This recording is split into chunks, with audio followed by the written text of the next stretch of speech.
I was lucky enough once to see him perform. I Oh, didn't cool. know he was going to be performing, but these are some photos I took.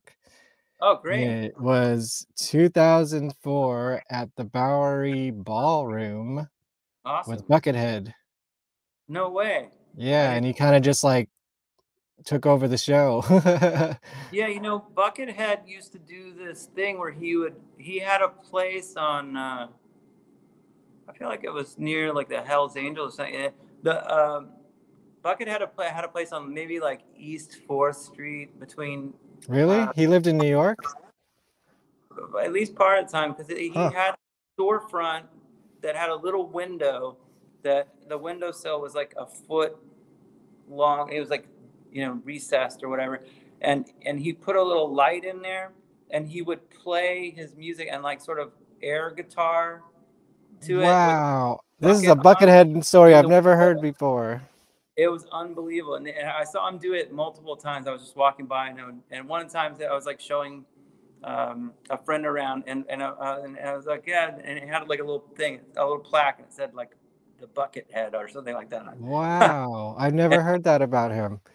Yeah, and I think it had like a little speaker that went outside, and it was like kind of quiet, like music in a tin can, kind of a.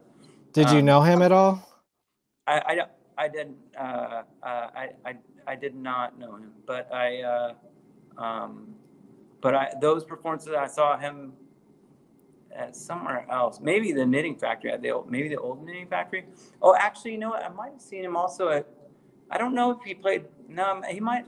I don't know if he played Santos Party House. I feel like he played somewhere. No, I don't think so. Yeah, I think that was before. That was after. Yeah. So I don't know where it would have been, but he's been playing like BB King's for years, and now he plays at Sony Hall.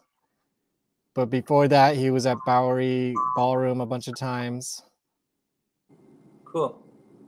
Yeah, and I didn't. Unless he was in a group, but I know like Praxis played like somewhere in Dumbo back in the early 2000s and stuff like that. Oh, you know what? Praxis may have played the Knitting Factory once. Oh wow. Oh, I'm not sure. Don't quote me on that one. Well, see, but you got to see Buckethead and Rammellzee at the same time. Yeah, isn't that nuts? I mean, I had no idea that even happened. That's cool.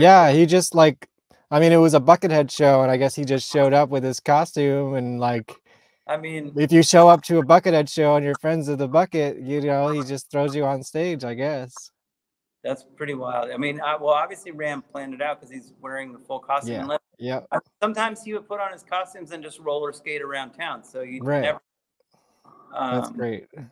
Yeah, but I'm so glad that I got to see that in my lifetime, you know, in his lifetime. I mean, I would have liked to have seen that. I didn't even really know who he was.